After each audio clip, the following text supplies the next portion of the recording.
सब रंग के गीत सुनू चैनल के सब्सक्राइब कर लियो आ बेल आइकन सेहो दबा देबै लाइक कमेंट सेहो करब। चैता बैसाख केरा धूपा मतौना धूपा मतौना धिया मोरा जेती कुम्हाला धिया मोरा जेती कुम्हाला चैता बैसाख केरा धूपा मतौना धूपा मतौना धिया मोरा जेती कुम्हाला धिया मोरा जेती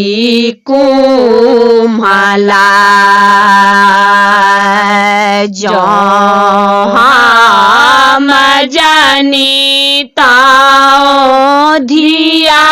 जेती सासुरा धिया जेती सासुरा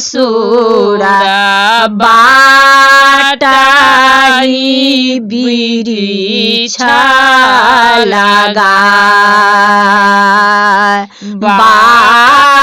बाटाही बिरिछा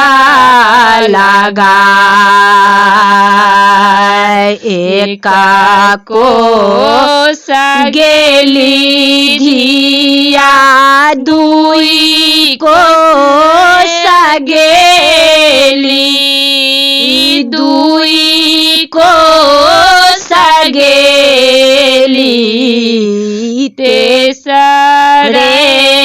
में लागला तारा तेसरे में लागला तारा से बांसा को पड़साना भाई हम तेजलाओ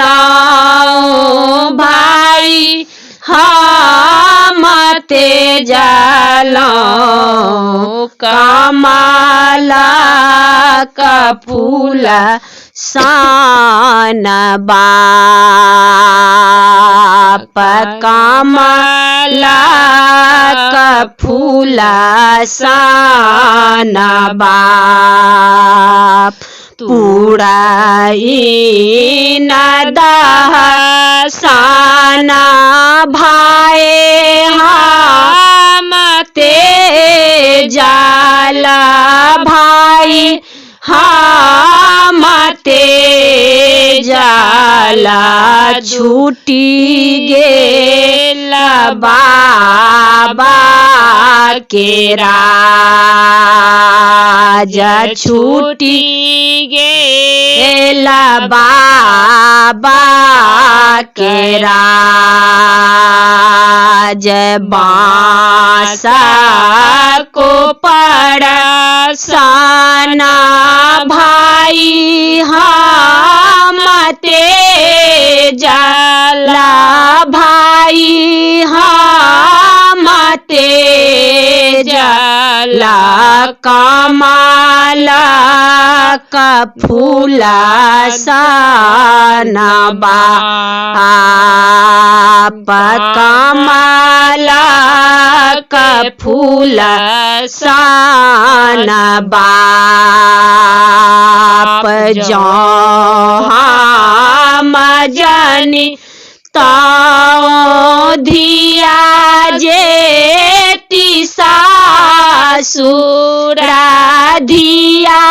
जेती सासुरा बाट बाटाही वृक्ष लगाए बाटाही वृक्ष